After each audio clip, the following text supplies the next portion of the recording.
I grew up in a fishing village where every house faced away from the sea. The windows on the ocean side were boarded shut, and the doors opened only toward the road. That was the first rule my grandmother taught me when I was old enough to understand. Never look at the ocean after the evening tide comes in, especially not during a new moon. The seawall at the edge of town was old, built from stones that my great-grandfather's generation had hauled up from the beach.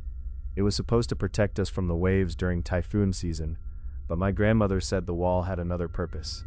She never told me what it was, only that the wall was the reason we could sleep at night.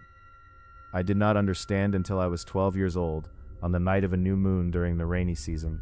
The rain had stopped around midnight, and the village was silent, except for the distant crash of waves. I woke to the sound of my mother's voice calling my name from outside the house, soft and worried, like she had lost me in a crowd.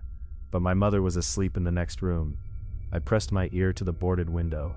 The voice came again, clearer this time, and it was joined by another voice I recognized. My father. They were both calling me from the beach, telling me to come down to the water, that everything was fine, that the seawall was just a story old people told. I was almost at the front door when my grandmother's hand caught my wrist. Her grip was iron. She dragged me to the window and forced my face against a crack in the boards. "Look," she said. I looked through the gap. The beach was full of figures, dozens of them, standing at the edge of the water. They wore the clothes of our neighbors, our relatives, people I had seen at the market that morning, but their faces were wrong. Their mouths were open too wide. Their eyes were solid white, and they were all facing the seawall, not the village. They were not looking for me. They were standing guard. My grandmother whispered in my ear, "The wall was never built to keep the sea out. It was built to keep them in. The ones who walk the beach on a new moon are not the living. They are the ones who came before, and they are hungry for company." I moved away from the village when I turned 18.